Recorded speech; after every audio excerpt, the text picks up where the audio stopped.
events of tomorrow, or to the events of 40 years ago tomorrow. And if you've been watching any TV this week or listening to any kind of radio, you know that the Leering Press has gotten a hold of this, and they are really taking it and running with it and just maxing out the whole Kennedy thing from virtually every angle that it can be maxed out. And what we thought we would do is not really get into any kind of conspiracy theory or single bullet or anything like that. That's been all over the place as well. But what we're going to do is focus today on what it was like to be in Dallas on that day, and what if a fellow, say, were listening to the radio, and the radio station of his choice might have been KLIF, the mighty 1190, which for many it was, as that was the preeminent radio station back in Dallas that day. We're going to focus on what a fellow might have heard had that been the case. And to help us out to this end, we've enlisted the help of one Steve Eberhardt, who joins us out here at Fat Daddy's. Hello, Steve. Hello there. How you doing? I'm doing well. How are you guys? We're doing real good. We appreciate all that you have done to bring this about, the audio that you brought, and you coming out here to Fat Daddy's. And as it turns out, this is turf that you're not totally unfamiliar with, right? I have stomped around here just a little while. Yeah, North Texas graduate, and actually lived here for about 12 years. And thank you. Used to drive back and forth to Dallas to work at KVIL and KLEV for all those years, and then finally moved on down to Dallas. But yeah, around here lots. Got a lot of relatives that actually live here too. And as you mentioned, and as it turns out, Steve is indeed a broadcast veteran. How long were you at KVIL? 9 years. From when to when? Oh, well, I did 2 tenures there. I was there from 78 to 84. Ah, the halcyon days. Yep. And 78, you had to be pretty young then. Yeah, I was really young, 20 years old, something like that. Wow. And that's pretty good getting a job at KVIL when you're 20 years old. I had a lot of fun. It was a lot of fun, and usually worked late at night and then went to school up here during the day. Worked at KLEV in the afternoon for about 4 years, and then went back to KVIL for 3 years or so more. Did some work on mix, and I still work at ABC Radio Network on a national network that goes out nationally from Dallas on a part-time basis. All right. Stay at home with kids. Mm-hmm. I'm a stay-at-home dad by and large, and listen to you guys every afternoon. It's really funny because when I'm in the carpool to pick up my daughter at 3 o'clock, I have it on. Right. And my 3 almost 4-year-old son's in the back seat all the time, right? Oh, my.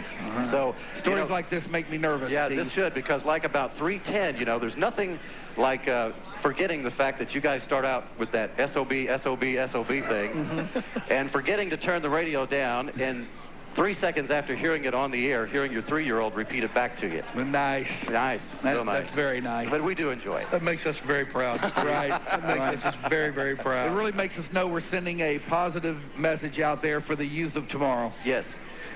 All right, now you are also the major domo of historyofcliff.com. Right. And I must say that as websites of any kind go, this is one of the best I've ever seen. Now, granted, it's right up my alley. Right. I mean, it's something that I would be, as a native and a KLIF nut myself when I was a kid, growing up and stuff. Right. Obviously, this is going to be right up my alley. But, when I go to a website, we were talking about this yesterday, when I go to a website, I want to come away from it thinking that some really great links have been gone to really get it right, Right. And you've done that with historyofcliff.com. Well, thank you. I appreciate that. It's really interesting the way it all started, because I had been surfing around on the web, and I saw some websites for, some of these other really popular radio stations that from the golden age of the top 40 era back in the 60s and early 70s. And the WLSs in Chicago, KHJs Los Angeles, WABC in New York, stuff like that. But there's nothing on Cliff. And I thought, well, that's wild, because KLIF at that time, just to give you an example, was a radio station that was gargantuan, not only because it had a signal that could be heard within 100 miles of Dallas, but ratings that went along with that hugeness.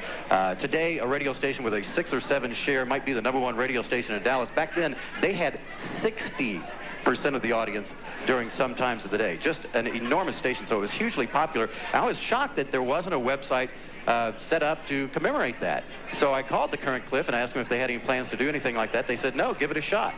So just from my memory of growing up listening to the radio station, and I never worked there, but I had worked with a lot of people that had worked there previously and had heard all the stories and had followed this. I had actually talked to Gordon McClendon one time, just called him up at his office, and he spent an hour speaking to me. And so I just relayed some of those memories that I had speaking to him, speaking to other people that worked there, just my own memory of it, and started this thing, and it just started out like a couple of pages.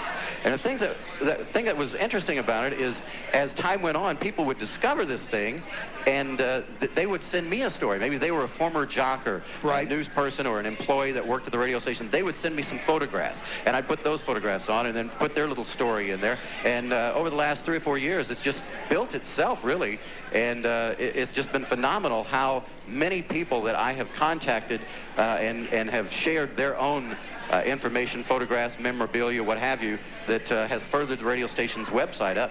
It's totally unofficial. It really isn't sanctioned by the current KLIF or anything like that, but it's just been phenomenal from the standpoint of who I've heard from as well since this thing has been up. All of the people that I used to listen to are now friends of mine, it seems like. I've made friends with all these former DJs and stuff that, you know, really were the inspiration for me to get into radio all those years ago as well. Such as, I mean, who are some of them? Well, I grew up with, you know, in the early 60s with people like Charlie and Harrigan. Ron Chapman, of course, who I later worked with, was part of that. Charlie Van Dyke, who actually used to date my mother-in-law when they were in high school back in Dallas, as I found out many, many years later.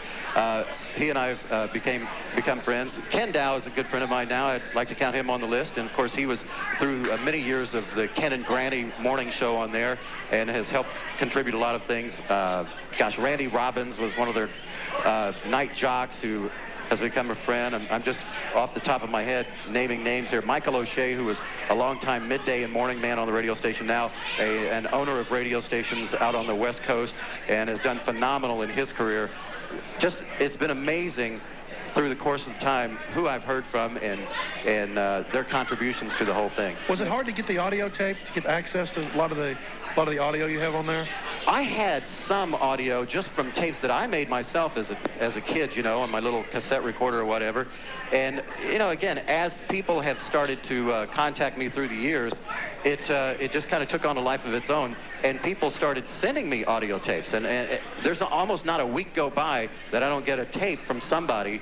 And, you know, some of them are things I already actually have, because a lot of these things float around and there's people that collect that. I'm not as much a radio geek as a lot of people might think I am, truly. But there are some people out there that are totally into this kind of thing. I know a guy down in Houston who sat down one day and was able to tell me in chronological order what disc jockey worked what shift, literally down to the day. And he knew this off the top of his head. It was just phenomenal. Wow. And we included that in the website, but I mean, I couldn't come anywhere close to that.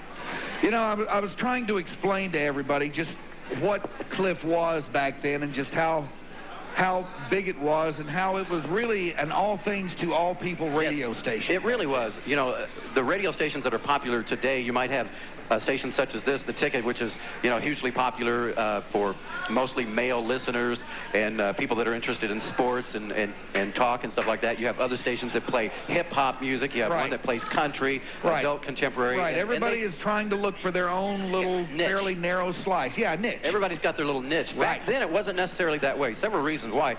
One, you didn't have as many radio stations, whereas now we've got, 30-plus signals in the market. You've got lots of choices. It's kind of like what cable has done to television. Right. In radio back then, you had, you know, a handful of radio stations that covered the entire Dallas-Fort Worth market. You might have 3 or 4 radio stations doing top 40. And top 40 at the time was not what it was today. You know, top 40 then, you might hear a Tammy Wynette, Stand By Your Man, followed by you know, a Beatles song, followed by a Jimi Hendrix song, followed by something by the Dave Clark Five. You know, it was the scope was really wide back then. Very wide, and one of the reasons is because the format appealed to all ages. A station like KLIF was huge because it had listeners not only in the teen crowd, they all were glued to the radio for listening to the obvious teen-oriented music and such, and the contests and all of that kind of stuff, personal appearances, but you had adults listening to that radio station as well, which would be unheard of for for a radio station that appealed to teens today would not appeal to an adult.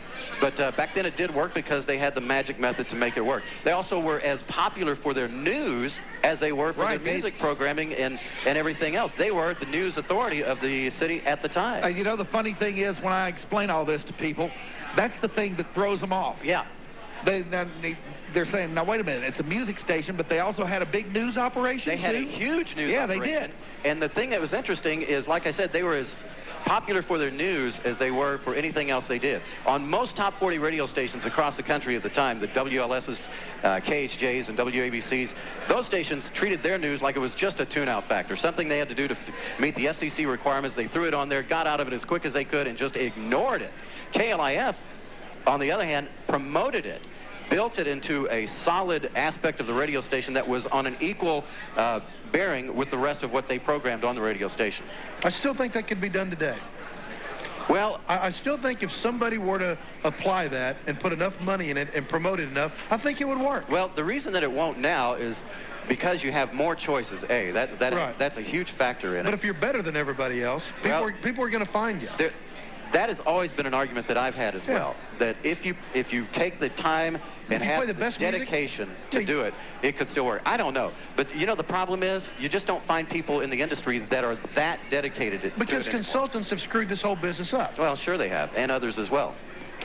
All right, so armed with all that and the knowledge of what KLIF was, and against that backdrop, let us take a break here, and when we come back, we will take you to that day in 1963 and just go from there with Steve Eberhardt, the curator, if you will, of historyofcliff.com. This is Sports Radio 1310, The Ticket. Hart.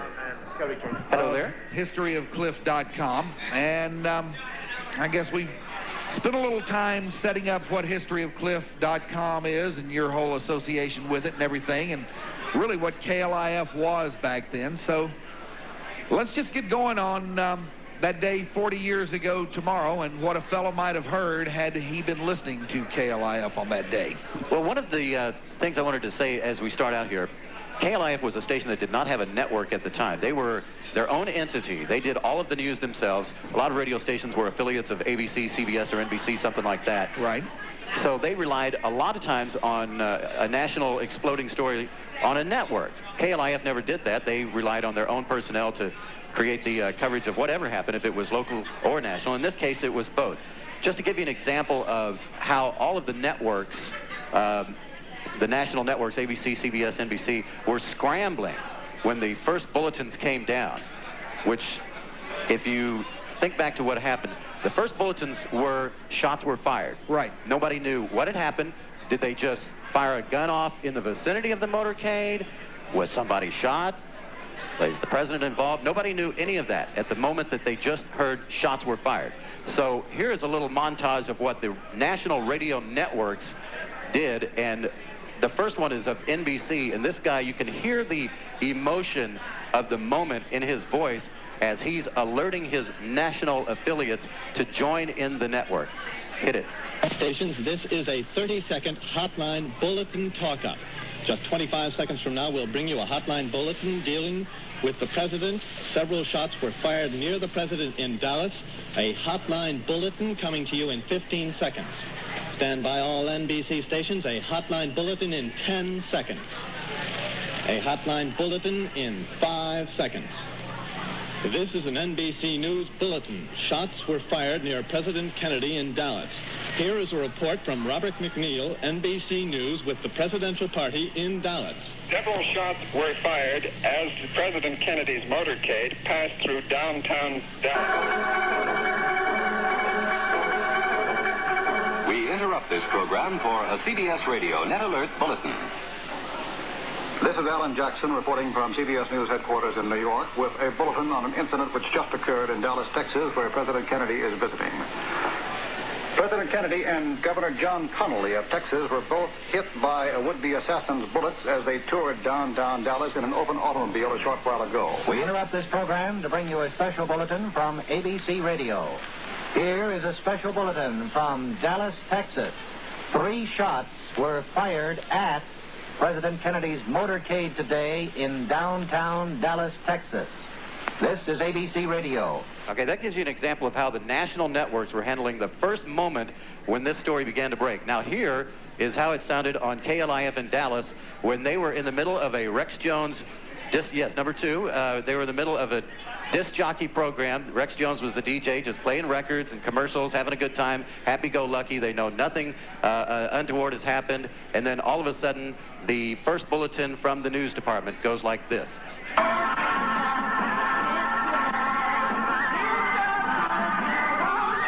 This KLIF bulletin from Dallas, 3 shots reportedly were fired at the motorcade of President Kennedy today near the downtown section. KLIF News is checking out the report. We will have further reports. Stay tuned. So they go back to they just jump in the middle of the record, do their bulletin, and as you can tell, it's not as dramatic as you might expect. They just have a report of shots being fired, and nobody knows what's going on yet, so they just come on and give that first report. And at that point, they probably didn't know if it was shots or if it was like a firecracker or something backfiring. Nobody knew anything. So they put it on the air, not knowing anything. In the meantime, they go back to playing music, and Gary DeLon is the newsman on duty. And here's a little sports connection for you, longtime sportscaster on Ken's TV in San Antonio. Gary DeLon, though, was a newsman on Clip at the time, and so they go back to music. Gary gets busy. Now, what tune were they playing then? Do you know? Yes, Chiffons. One Fine Day. No, it wasn't One Fine Day. It was I've Got a Boyfriend, a very forgettable song. Oh, yes. my God. A stiff from the 60s. Like I said, a very forgettable song. Okay, we're going to go down to Gary DeLon here, who I talked to a few weeks ago, and he gave me some information. I can hardly read in my writing here. We need Gary DeLon on number 18 there. Play that one. You know, I alluded to Jock, and I said, I just had a phone call, and I'm confirming it, and it didn't take me over a minute. And surprisingly enough, you know how they are when you call the dispatcher, they say, oh, we can't talk about that. But they knew me over there because that's where I went every day, and they knew my name and knew who I was. And she said, yes, we have had those reports. So that's when we went with it, and then Joe and Roy were on their way back from the airport. And Gordon was already at the trademark. Okay, that's Gary DeLon, who was the man who was initially reporting it on KLIF, telling me just a little bit of the behind-the-scenes things that were going on. So once he got off the air after the first bulletin, he gets on the telephone, calls the police department, tries to get them to give him some sort of comment, and he uses that on his next one, number 3 here, the second bulletin on KLIF.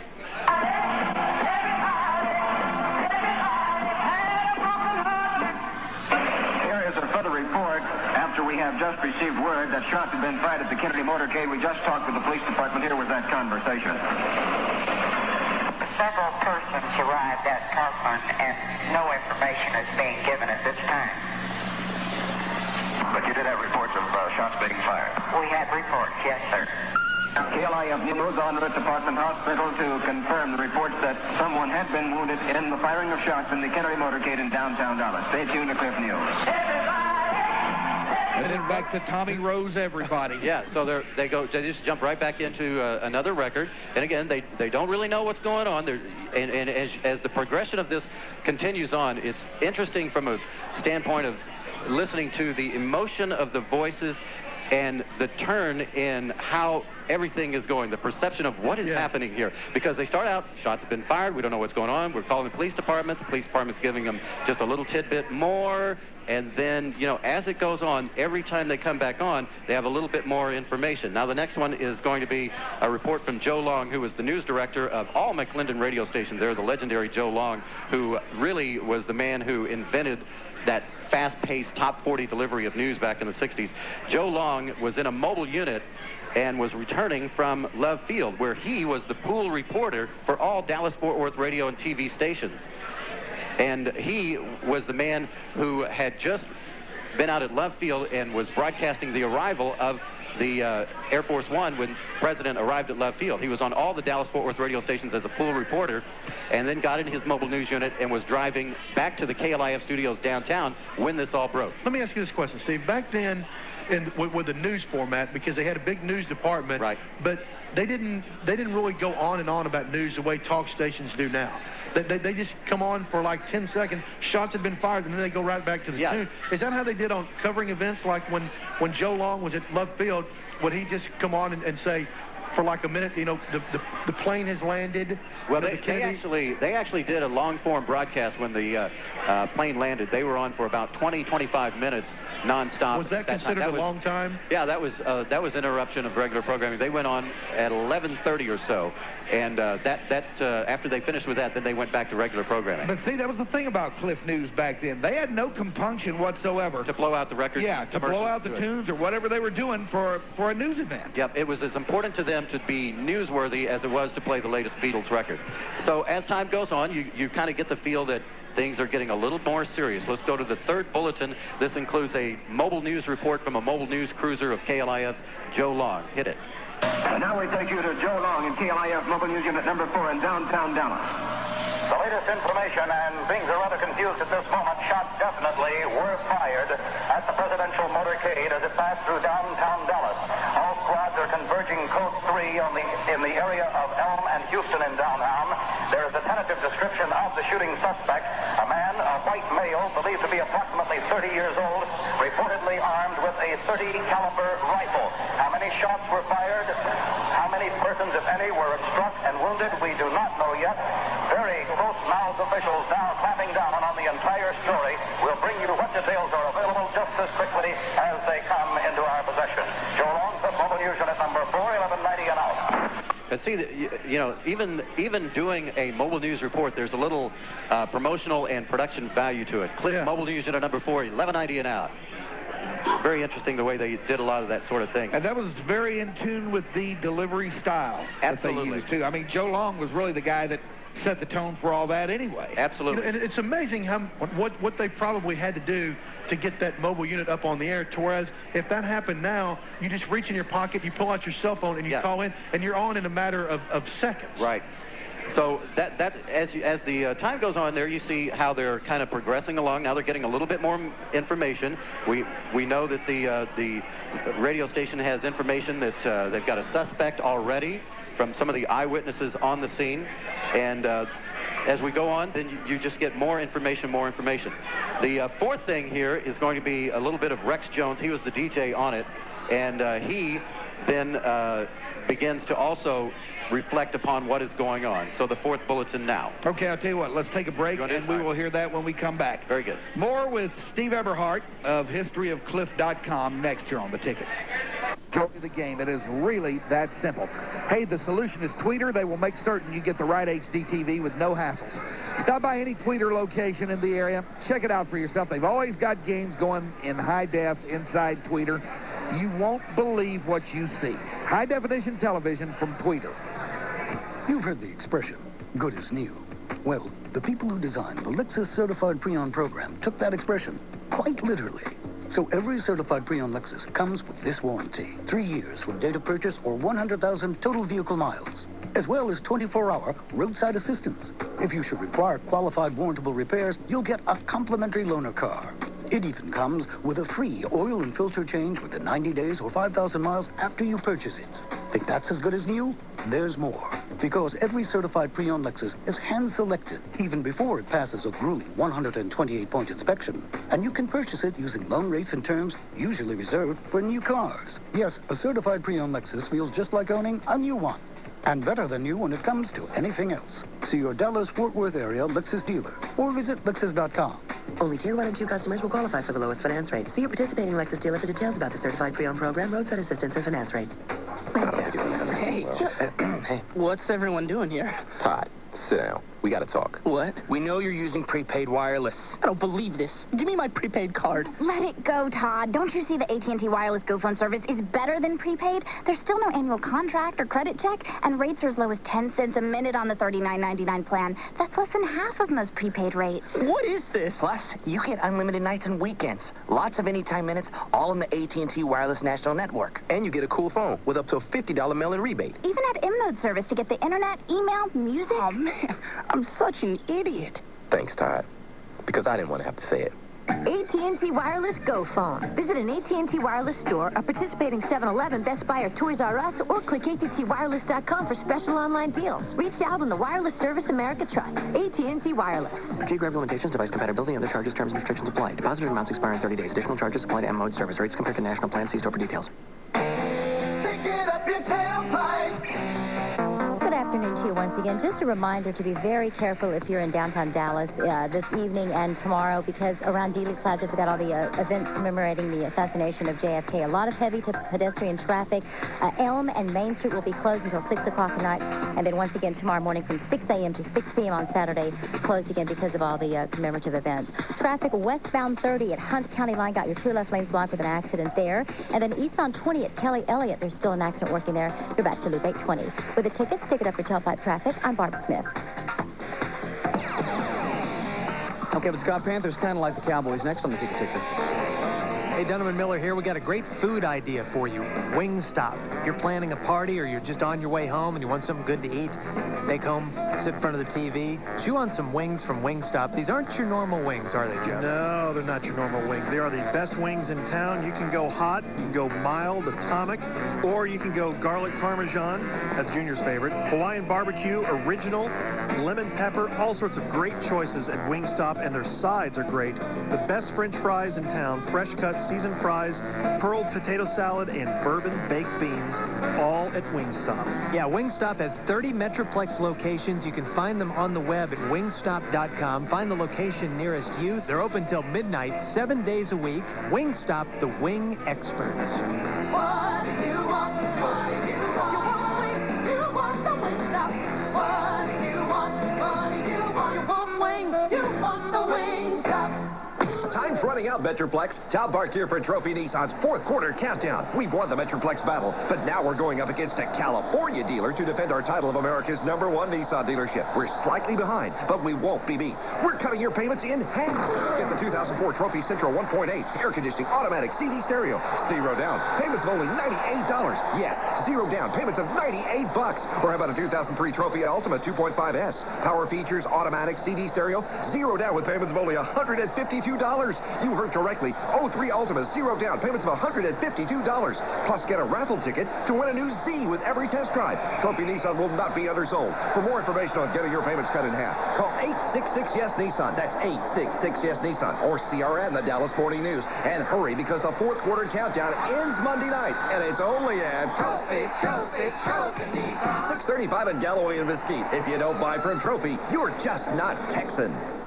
This is The Ticket. Carolina has a top 10 offense, while the Cowboys are just outside the top 10. Community Credit Union and Kellerman Sun Audio, Video, and Appliances bring you this ticker. Dallas is averaging 197 yards per game. Through the air, Carolina 190, and as Greg Ellis notes, the Panthers like to try and get vertical using the same method as Dallas. They got a deep threat, got a quarterback that can get the ball down the field, got a lineman that lineman that can protect long enough, but they do it off of play action. They do it, making you think run, then they kind of sneak one in on you. Derek Jeter will not need surgery on his injured left thumb. He sprained it in Game 1 of the ALCS against the Red Sox. The U.S. leads the international team of the President's Cup 9.5 to 6.5 after 2 days of matches in South Africa. The Americans won 7 of today's 10 matches and need 8 to win the remaining. Need to win 8 of the remaining 18 in order to win the Cup. Sports Radio 1310, the Ticket Business Ticker, brought to you by the Tylock Eye Care Center. Stocks ended the trading week with a session that saw modest gains. Dow climbed 9 points to 96.29. The NASDAQ increased 12 points to 18.94. That's the Ticket Ticker, brought to you by the Dallas Mavericks. Watch the Mavs on UPN 21 as they take on the Nuggets tomorrow night. The pregame show is at 7 p.m., followed by tip-off at 7:30. Tune into UPN 21 for all your Mavs action. Our next ticker at 4:50. Breaking sports news first, guaranteed. I'm Kevin Scott, reminding you to remember the time you spend listening to the Hardline on Sports Radio 1310, the Ticket. Win a sports date from Great Expectations, transportation from Evans Limousine, dinner at True Lux, and seats on the glass at a Stars game. Sign up now at theticket.com. The time is 4:34. This is Sports Radio 1310, the Ticket. We're at Fat Daddy's in Denton today. Very nice to be up here in Denton. And we have a couple of tickets to see the Cowboys take on the Carolina Panthers this Sunday. And here, dude, you can take these and dispense them however you might see fit. Distribute those to the girl with the biggest jugs or whatever. All right. Steve Eberhardt of historyofcliff.com is with us, and we're talking about the audio heard on KLIF, the mighty 1190, as it were, back on November 22, 1963, 40 years ago tomorrow. Now, we've gone through the first few bulletins. Right. By now, it's pretty clear that something happened. Something is amiss. Right. Something went on down in the west end of downtown as the Kennedy motorcade was passing through. Nobody is terribly sure what. And it's also pretty clear that KLIF is not terribly sure how to deal with this. Right. Just what level situation this is. So what they're doing is carrying on in that way that they do here. Because probably, I bet their mindset, I hate to think for them 40 years later, but their mindset probably was, well, there's no way that the president has been shot. Well, you just don't want to think about that. It's interesting you bring that question up because I have had several conversations with the man that we've been hearing in these reports, Gary DeLon, and he and I have talked about that several times. And, I said, what were you thinking when this was all going on? He said the first few moments I did think that somebody just fired a couple of shots out and, obviously no one was hit or we would have already known about it and stuff like that. Then, as the bulletins started coming off of the teletype and his phones just started going nuts in the radio station studios, everybody was trying to get information. Then they started realizing things were going crazy. One of the other things that was interesting that was happening behind the scenes as well, from what he tells me, is that they had people who were down there who witnessed what had happened, and now you're, 10, 15, 20 minutes after it has happened, some of these people just went home or went to a payphone or something like that, called into this radio station and was saying, hey, it's a lot worse than what you're saying. We just saw what happened, and it's very, very bad. I think, he's dead. It was obvious he was hit in the head. They were very, very careful not to put those things on the air because, of course, it was unofficial.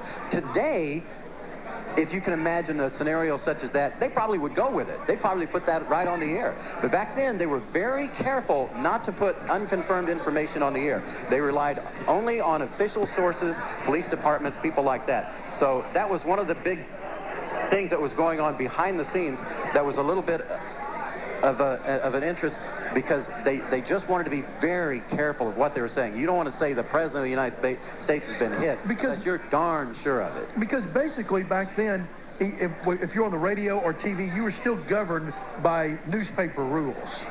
A newspaper mentality, weren't you? That is one of the things that a lot of people have been talking about, especially this week, is that prior to this event, newspapers were the record of what happened. They were the news of record. After this happened, radio and television, probably more TV, became the record. Because of the immediacy. Because of the immediacy of it. You didn't have time to wait till tomorrow to read about it. So we get up to the fourth bulletin. They're still playing music and breaking in when they have something new. Rex Jones is the DJ that's on the air. And by the way, this was his fourth day on the air. He had just started that week. Wow. On his fourth day, this all came down on his shift. Can you imagine? So here's the fourth bulletin that was part of the Rex Jones show. Go ahead. He's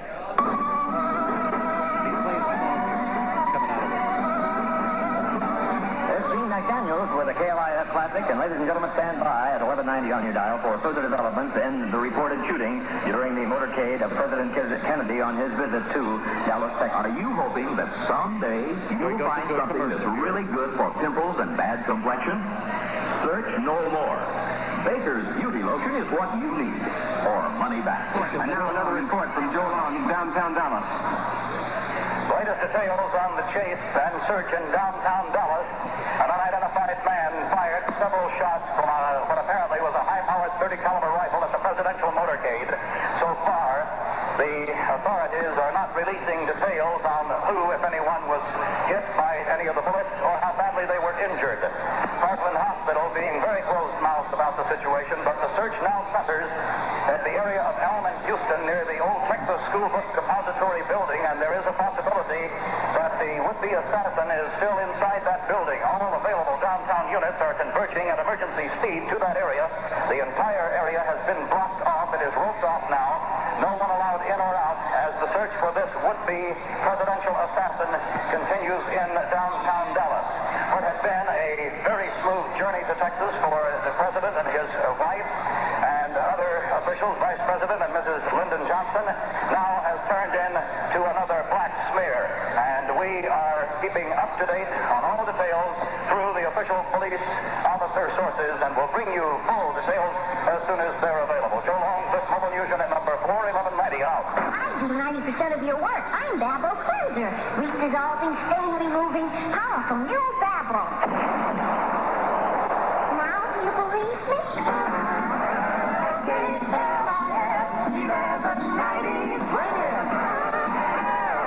So they're doing the news, as dramatic as those reports are, yet they're continuing in the entertainment vein for a few more moments. Right. That's news surrounded by Baker's Beauty Lotion commercials. I guess if you want something to compare that to, would be 9/11. Right. And when 9/11 happened, I know we didn't at the ticket, but there was no spots at all. Right. For about 2 days. Well, this all changed then, because within moments of that report, they went from playing the regular hit music of the day into just rolling some instrumental mellow music, because they then realized the whole tone of the entire incident had changed. And they had then got reports that the president, in fact, had been hit. Roll number 6. So here they're just playing this little instrumental music now so they can pop back in. It's Jerry DeLon, the KLIF newsroom. The police department is still trying to confirm the fact that President Kennedy and Governor John Connally have been wounded, perhaps tragically, in a afternoon altercation in downtown area. According to the latest reports, both had been cut down by at least 3 bullets that pierced the atmosphere as the motorcade made its way from Love Field through to that downtown area to the trademark where President Kennedy was to speak at a luncheon. They were riding in an open automobile when the shots were fired. The bubble had been discarded when the sun broke through the clouds here in Big Daddy. The president, his body cradled in the arms of Mrs. Kennedy, has been rushed to Parkland Hospital. We are still awaiting word from Parkland the extent of the president's injury. We just talked with the police department just a moment ago. Here was that conversation. Did you get any more confirmation that the president had? No, sir. No, sir. Can you give me the description again, please, ma'am? We're awfully busy right now. Did you get it on your radio? Or it's White Cell 3510 165 30 caliber rifle, and I believe it's Elm and Houston where it came from. Now I don't know definitely, and I don't like to say. So they went back to the police department spokesperson one more time, and she was very reluctant to give out any information, but did. Probably didn't have it. Well, she probably didn't, you're right, and a lot of people didn't. The tone of the whole thing changed, as you can tell, because in that report, now we know, in fact, that he's been hit. The president's been hit. And the governor had been hit. Something else I've noticed in here, was Dallas not a standalone byline in 1963? They keep saying Dallas, Texas. Right. It was, because, So it wasn't a standalone. Now it's... Dallas-Fort Worth. Well, no, now it's just... when you read a byline, well, the byline is just Dallas. I see what you're saying, yeah. You don't have to include the state.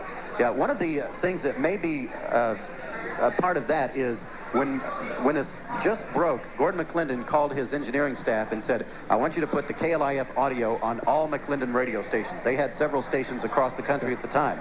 So they put Cliff audio on all those stations.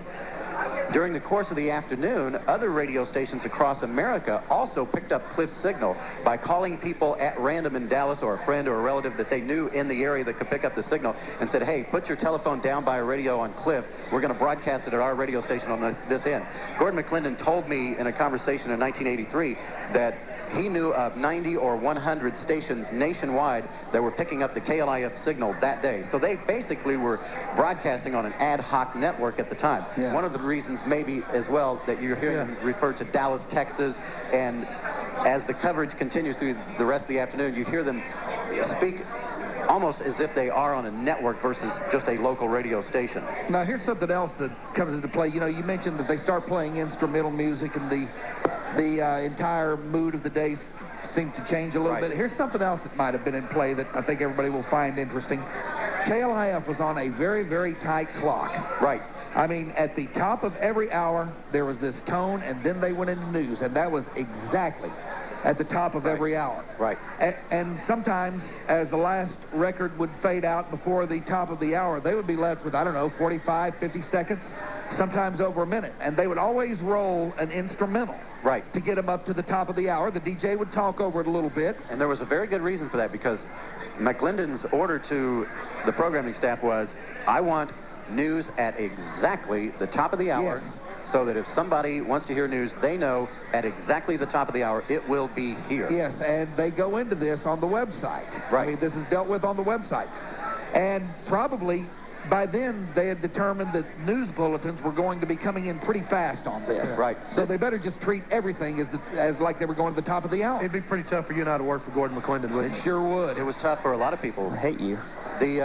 The interesting thing here is we're now at the point where they, in fact, do begin their rolling coverage, and they just turn it completely over to the news department. And unlike a lot of radio stations at the time, or now, they basically changed the format of the radio station at that moment, and all rock and roll programming goes away, the disc jockey goes away, all commercials go away, and they begin basically an all-news operation. And it's interesting to listen to these reports throughout the course of the afternoon, because they do news as well as anybody who would be an all-news station today. This was not necessarily their forte, but when they began to do it, they were very good at it. Yeah, they had all those news professionals on hand. They did. And even Gordon McClendon was not the normal owner-operator. Gordon was not a man who would not, he was a man who would not just sit by and listen and direct and program what was going on. He would walk into the radio station when an event such as this or others would occur, election night coverage or anything like that, and say, I want to be on the air, I'm going to help you co-anchor. So he would many times walk in and begin help with the reporting as well. He was at the Trade Mart when this happened, awaiting the president, and we'll have his report from there coming up. All right, that is next here on Sports Radio 1310 The Ticket with Steve Everhart of historyofcliff.com. Of historyofcliff.com, Steve has brought in a lot of the audio that KLIF, the mighty 1190, the preeminent radio station in Dallas, for years and years, all through the, I guess, late 50s.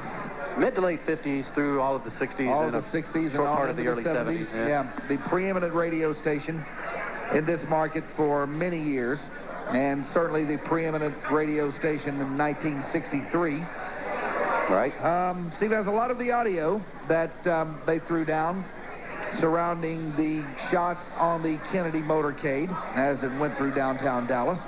Now, where did we leave off here? We were just talking about how Gordon McClendon then was at the Trade Mart, where the president was supposed to give a speech. Now, we should mention to everybody, Gordon McClendon was the owner. He was the owner of the radio station. They had several stations across the country. Cliff was their flagship station, if you will, of all of the McClendon radio stations. And Gordon was a flamboyant owner in some ways, a programming genius, a promotional genius. I don't think using those words is out of line here. He was one of the rare people in broadcasting at the time, and perhaps even today, who put programming first and the business of the radio station second.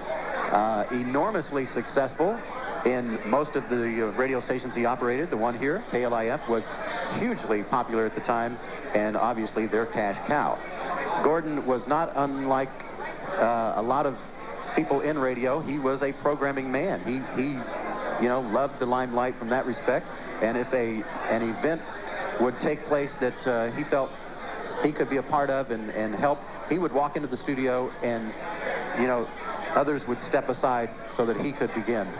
Now, one thing I remember about him is he would do editorials. Gordon did editorials on the radio station, and if he had an incident or an issue on his mind, he would do an editorial and offer the opportunity for any opposing viewpoint to come on and challenge his. Which almost never happened. More times than not, it went unchallenged. But Gordon was at the Trade Mart. Now we're starting to get information a little bit more. We understand now that the president has been hit in this whole scene. And so Gordon McClendon's at the Trade Mart. When he hears the news, he told me he was sitting at a table when somebody at a table nearby who had a transistor radio with them jumped up and said, "My God, the president's been shot." Gordon immediately went to a phone and called into the newsroom and filed this report. 3 loud bursts of gunfire, possible tragedy on this November 22nd in Big D. We're going to switch now to the Trade Mart, and here is a statement from Gordon McClendon.